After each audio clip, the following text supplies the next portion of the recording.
হয় নমস্কাৰ বিটিয়াৰবাসী ৰাইজলে মোৰ নমস্কাৰ যাচিছোঁ খুলুমভাই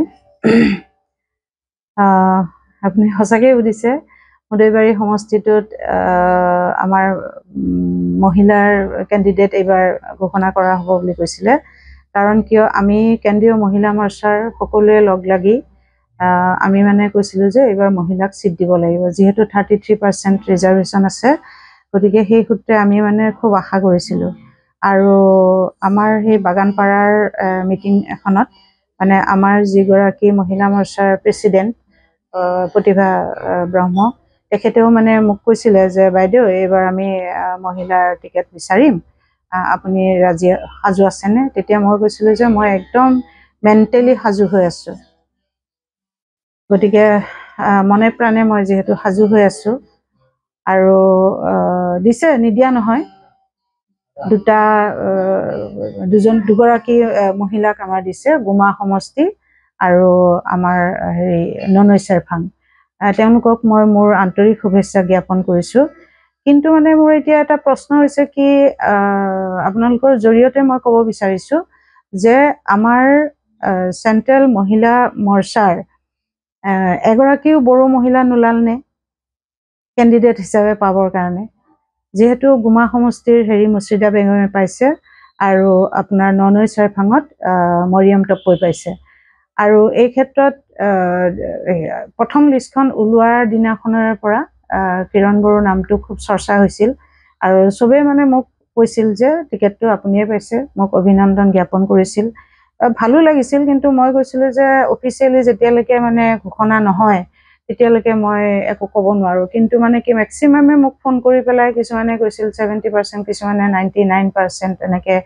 ৰিপৰ্টাৰবিলাকেও কৈছিল 70% আপুনি অ'কে হৈ আছে আপুনি একদম ৰেডি হৈ থাকক এনেকৈ তাৰপিছত এদিন হঠাৎ ৰাতি আকৌ ফোন আহি পেলাই ক'লে বোলে আপুনি কাগজ ৰেডি কৰক সেইকাৰণে মোৰো ভাল লাগিছিল কাৰণ কিয় মোৰ নিজৰ চকুৰ আগত মুদৈবাৰী সমষ্টিত মই ধৰক 1973 চনৰ ৰোমান স্ক্ৰিপ্টৰ যেতিয়া মানে বড়োৰ আন্দোলন হৈছিল ভাষাৰ হেৰি কাৰণে তেতিয়াৰ পৰা মই ক্লাছ 5 মানৰ পৰাই মই আমাৰ জাতিটোৰ কাৰণে মানে এনেকুৱা ধৰণৰ মানে আমাক যে উপেক্ষিত কৰা হয় সেইটো লৈ পেলাই বিভিন্ন মানে আন্দোলন হৈছিলে ভাষা আন্দোলন বুলিয়ে ক'ব লাগিব ফাইনেলি 89ত যেতিয়া আমাৰ ভকতপাৰা মুদৈবাৰী একেবাৰে মানে শেষ হৈ গৈছিল মোগলবেচা তেতিয়া মানে মোৰ মানে বহুত অন্তৰত আঘাত লাগিছিল কাৰণ সেইখিনি সময়ত মানে সক্ৰিয়ভাৱে কাম কৰিছিলোঁ মই কাৰণ মোৰ নিজৰ ঘৰখন চব শেষ হৈ গৈছিল মোৰ বাইদেউৰ ভিনদেউকো ঘৰতে মাৰি থৈ গৈছিল দাদাৰ ফাৰ্মাচিষ্টক মাৰিছিল সেইখিনি সময়ত মানে মই নিজে মঙলদৈ তেতিয়া অবিভক্ত মানে দৰং ডিষ্ট্ৰিক্ট মই মঙলদৈত গৈ মঙলদৈ থানাত শৰৎ ফুকনক মই এস্কৰ্ট বিচাৰি মই ওদালগুৰিত গৈ বাইদেউহঁতক মই হেৰি কৰিছিলোঁ তেওঁলোকক লৈ মই গুৱাহাটীলৈ গুচি গৈছিলোঁ তাৰপিছত দাদাহঁতক আকৌ বেলেগ জেগাত আমি মানে লুকুৱাই থ'ব লগা নিচিনা হৈছিল সেইখিনি সময়ত মানে কি বড়ো মানুহ দেখিলেই মানে বাছৰ পৰা হ'লেও নমাই মাৰিছিল গতিকে সেই বস্তুটো মই ঠিক উঠি অহা ঠিক কৈশোৰ অৱস্থাতে মই যিবিলাক বস্তু দেখিলোঁ সেইকাৰণে মোৰ মানে এটা মানে মানসিকভাৱে মেণ্টেলি তাৰমানে কি মই বহুত মানে মুদৈবাৰী সমষ্টিটোৰ কাৰণে মই বহুত ভাবি আছিলোঁ দেই গতিকে 2017 চনত যেতিয়া মই মানে আমাৰ এটা কম্পিটিশ্যনৰ জৰিয়তে যেতিয়া মই এটা স্থান পাইছিলোঁ ইণ্টাৰনেশ্যনেলি তেতিয়া মোৰ মানে বিষয়টো ছাবজেক্টটো আছিলে মোৰ মানে হেৰি ৰাইজৰ কাম কৰা গতিকে সেই সূত্ৰে মানে মই যেতিয়া মোক গোটেই গাঁওবিলাকে মুদৈবাৰী চবেই যেতিয়া মোক মানে সম্বৰ্ধনা জনালে 5খন চোৱা হেৰি কৰি তেতিয়াও মই তেওঁলোকক কথা দিছিলোঁ যে মই মুদৈবাৰীৰ কাম কৰিম মোগলবেচাৰ গাঁওখনক মই আগবঢ়াই নিবৰ কাৰণে মই আহিম এইবুলি তাৰপিছত মই 2017 চনত ৰাইজৰ আশীৰ্বাদ ৰাইজৰ শুভেচ্ছাৰ জৰিয়তে মই যেতিয়া তেওঁলোকৰ মাজত সোমালোঁ তেতিয়া মই একচুৱেলি ইম'চনেলি মই মানে আকৌ আগৰ সেই কিৰণ বড়ো হৈ পেলাই মই কাম কৰিবৰ কাৰণে যত্ন কৰিলোঁ ইতিমধ্যে আকৌ 2020 চনত যেতিয়া এখন ভাল চৰকাৰ আহিল নতুন চৰকাৰ এখন আহিল UPPL চৰকাৰ পৰিৱৰ্তন বিচাৰি পেলাই তেতিয়া মানে মই একদম অন্তঃকৰণেৰে মই নিজক মানে ডেডিকেট কৰিছিলোঁ যে মই মানে মুদৈবাৰী সমষ্টিক মই উদ্ধাৰ কৰিমেই। আৰু সেই সূত্ৰে বিশেষকৈ মোক আমাৰ BTR চিফ মহোদয়ে মোক এদিন কৈছিল, চৰকাৰখন হোৱাৰ পিছতেই 2021 চনৰ জানুৱাৰী মাহত মানে কৈছিল, বাইদেউ আপুনি গাঁৱৰ পৰাই কাম আৰম্ভ কৰক। সেইকাৰণে মই নিজৰ প্ৰথমতে গাঁৱৰ ৰাস্তাটোক ভাল কৰিবৰ কাৰণে যত্ন কৰিলোঁ। অকল 1 কিলোমিটাৰ ৰাস্তা মানে নবনোৱাকৈ একদম হেৰি হৈ আছিল, সেইটো মই হাত দিলোঁ। তাৰপিছত মই গাঁৱৰ মহিলাবিলাকক এটা মানে লাইনত আনিবৰ কাৰণে, তেওঁলোকক এটা সংস্থাপন দিবৰ কাৰণে মই এটা উইভিং চেণ্টাৰ কৰিলোঁ। তাৰপিছত মই গাঁৱত মাজে মাজে মানে মই ওমেন এম্পাৱাৰমেণ্টৰ ওপৰত মই কাম কৰি গৈছিলোঁ। গতিকে মোক কোনোবাই নাজানে বুলি ক'লে মানে সেইটো ভুল হ'ব, মোক ব্লকৰ মানুহে চিনি নাপায় বুলি ক'লে ভুল হ'ব। হয়তো আজিৰ নৱপ্ৰজন্মৰ ল'ৰা ছোৱালীয়ে মোক চিনি নাপাব পাৰে, ছোৱালীবিলাকে মেক্সিমামে চিনি পায়, মোৰো পপুলাৰিটি এটা আছে। ধৰক গুগল চাৰ্চ কৰিলেও কিৰণ বড়ো কোন সেইটো ওলাই আহে। কিন্তু এই ক্ষেত্ৰত যেতিয়া 31 তাৰিখলৈকে যেতিয়া মানে মই নিজে ইটো সুধিছোঁ সিটো সুধিছোঁ, হয়নে কথাটো, পেপাৰ ৰেডি কৰিব দিছে। অলমষ্ট মই গোটেই পেপাৰ ৰেডি কৰি পেলাই, দেউতাৰ নামত মাটি আছে গতিকে টেনশ্যন নাই, আমাৰ মাটি বাৰী ভাগ হোৱা নাছিলে, সেইকাৰণে মই নিজে প্ৰিপেয়াৰ হৈ আছিলোঁ। কিন্তু দুৰ্ভাগ্যবশতঃ মানে মোৰ নামটো কাটি ৰমেশ হাজৰিকাৰ নামটো দিলে। আৰু যিজন মানুহে মোতকৈ, মই আজি 62 বছৰ মোৰ এতিয়া, মই 16 বছৰ বয়সৰ পৰাই ধৰক ছাত্ৰ সন্থা কৰি, অসম গণ পৰিষদৰ লগত কাম কৰি মই বহুত অতিষ্ঠ হৈ পেলাই মই ৰাজনীতি বাদ দিয়াৰ নিচিনা আছিলে। তাৰপিছত যেতিয়া ৰমেশ হাজৰিকা আমাতকৈ 3 বছৰৰ জুনিয়ৰ, মোতকৈ 3 বছৰৰ জুনিয়ৰ, যেতিয়া এজন মানে 2 মাহ আগতে জইন কৰা মানুহ এজনক যেতিয়া এটা সমষ্টি সঁপি দিলে, খুব দুখ লাগিছে, বহুত দুখ পাইছোঁ মানে এইটো ক্ষেত্ৰত। কাৰণ ৰাইজে তেওঁক গ্ৰহণ কৰিব অকণমান টান পাইছে। গতিকে বাকী এতিয়া কি হয় মই নাজানো, কিন্তু UPPLক সদায় মই সমৰ্থন কৰোঁ, যাতে তেওঁলোকে আগন্তুক নিৰ্বাচনত সুন্দৰভাৱে সকলোকে সন্তুষ্ট কৰি যাতে আগবাঢ়ি যাব পাৰে, তাৰ বাবেও মই প্ৰাৰ্থনা কৰিছোঁ।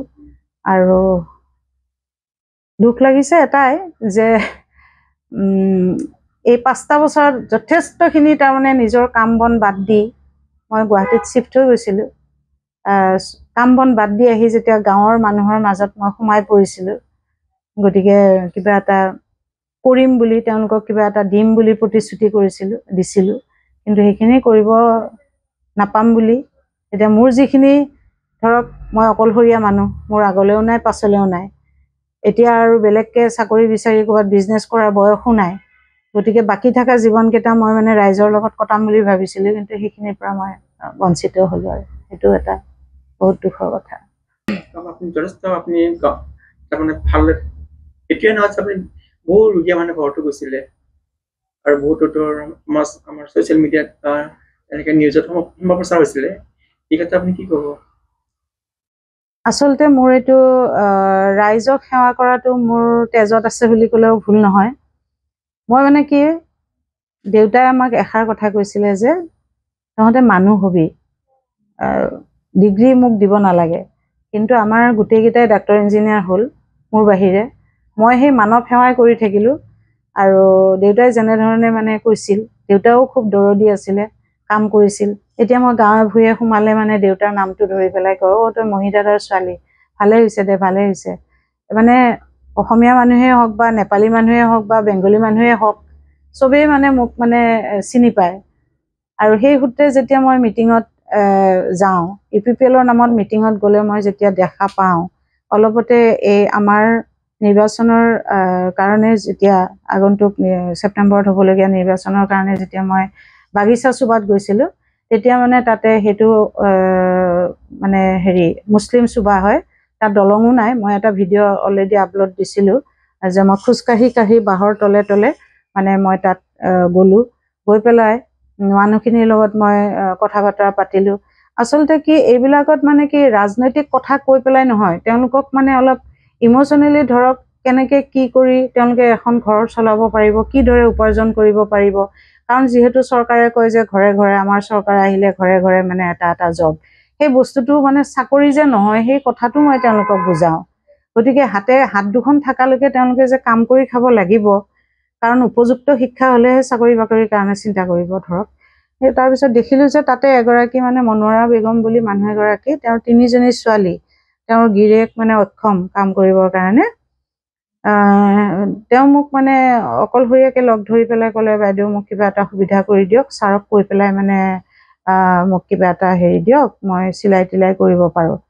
তেতিয়া মই ভাবিলোঁ এইটো সময়ত মানে ইমান নিৰ্বাচনৰ আগমুহূৰ্তত মই মানুহজনীক পেটে ভাতে এটা হেৰি দিবৰ কাৰণে হ'লে কিবা এটাতো দিব লাগিব।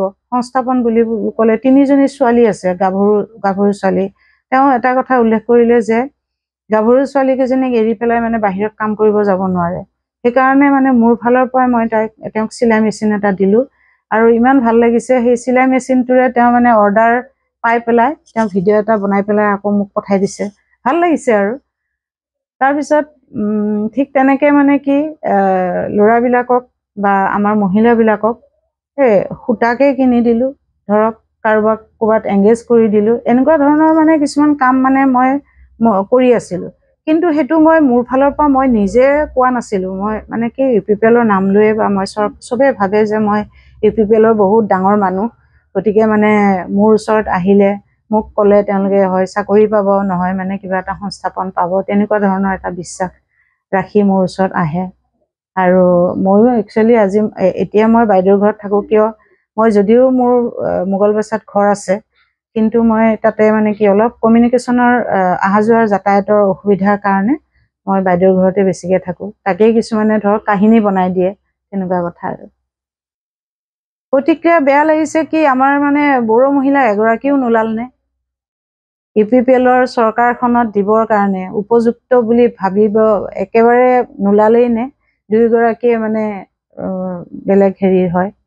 গতিকে যদি 3টা চিট দিলে হয়, এগৰাকী বড়ো মহিলাক যদি চৰকাৰখনত ৰাখিলে হয়, বহুত সুখী হ'লহেঁতেন। মই ইয়াৰ জৰিয়তে মই আৰু এটা কথা ক'বলৈ গৈ আছোঁ যে অলপতে ঠিক নিৰ্বাচনৰ আগমুহূৰ্তত বহুতে গেম খেলি আছে। অলপতে কি কৰিছে আমাৰ মহিলা, আমাৰ যিটো ভেৰগাঁও জিলাৰ, এনেইতো মিটিং চিটিঙত মানে মোক কেতিয়াও নামাতে, তেওঁলোকে মোক কিবা তেওঁলোকৰ কম্পিটিটৰ বুলি ভাবে নেকি, গতিকে মোক কেতিয়াও মিটিং চিটিঙত খবৰ নিদিয়ে। কিন্তু অলপতে শুনিলোঁ যে এগৰাকী আমাৰ জিলাৰ ওমেন চেলৰ ছেক্ৰেটেৰী সম্পাদিকাই পদত্যাগ কৰিলে বুলি শুনিলোঁ। কিবা কিবি উল্টা পুল্টা কৰি আছে বুলি শুনিলোঁ। কিন্তু সেইবিলাকতো হৈয়ে থাকে, ইউথৰ লগতো হয় বা আমাৰ মহিলাবিলাকৰ লগতো হয়। কিন্তু ছাৰে হেনো তেওঁৰ ঘৰত আহি পইচা দি তেওঁক আকৌ আমাৰ মানে দলত জইন কৰাইছে, মানে দল এৰিবৰ কাৰণে মানে সেইটো কাৰণে মই মানে বহুত দুখ পাইছোঁ। কাৰণ কিয় ছাৰে ইমান মানে কি তেওঁৰ নিজৰ ব্যক্তিত্বটো নাৰাখিলেনে? এটা BTR 35 লক্ষ মানুহৰ লগত তেওঁ কাম কৰি আছে, তেওঁৰ মানে ডিচিশ্যনবিলাক, তেওঁৰ মানে যিবিলাক কাম কাজ মই মানে খুব বেছি ভাল পাওঁ। আৰু মই যেতিয়া গুৱাহাটীত মেলে মিটিঙে মোক যেতিয়া নিমন্ত্ৰণ কৰে, বহুত মানে সভ্য গভ্য মানুহক লগ পাওঁ, তেওঁলোকেও কয় এইটো কিৰণ তোমালোকৰ চিফৰ কথা লেকচাৰ শুনিলে আমাৰ বহুত ভাল লাগে, আমি বহুত অনুপ্ৰাণিত হওঁ। আৰু মই যেনেধৰণে মানে এজন মানুহ বিচাৰিছিলোঁ, ঠিক তেনেকৈ মই প্ৰমোদ বড়ো ছাৰক মানে মই দেখিছিলোঁ। মই ভাবিছিলোঁ যে বড়ো জাতিটোক অন্ততঃ তেওঁ উদ্ধাৰ কৰিব পাৰিব, কিন্তু বড়ো জাতিটোক দবাইহে দিছে। কিয়? তেওঁ আমাৰ নিজৰ জাতিতকৈ বেলেগক বেছি গুৰুত্ব দিছে। আমাৰ গাঁৱত যিবিলাক যুৱক যুৱতী আছে তেওঁলোকক ছাপ্ৰেছ কৰি ৰখাৰ নিচিনা হৈছে। এই ক্ষেত্ৰত মই তেখেতক মানে এটাই অনুৰোধ কৰিম, যাতে বেলেগৰ লগতে সব জাতিৰে থাকক। মোৰ ঘৰতো বহুত গোটেইকেইটা জাতিৰে আমাৰ দাদা বৌ মাহী পেহী এনেকুৱা ধৰণকে আছে, আদিবাসীৰ পৰা আৰম্ভ কৰি মুছলিমৰ পৰা আৰম্ভ কৰি প্ৰত্যেকটো জাতিৰে মানে জনজাতিৰে এজন এজন মানে আমাৰ পৰিয়ালত আছে। গতিকে মই সেইবিলাক অনুভৱেই নকৰোঁ, কিন্তু নিজৰখিনিও চাওক। কাৰণ এটা যুগ ডিভাইডেশ্যন 50-50 কৰি পেলাই মানে পাৰ কৰিলে, কিমান ল'ৰাৰ মানে জীৱন ধ্বংস হ'ল, কিমান ল'ৰা বেকাৰ পৰি আছে। তেওঁলোকক কিবা এটা কৰক, তেওঁলোকক সংস্থাপন দিবৰ কাৰণে চেষ্টা কৰক।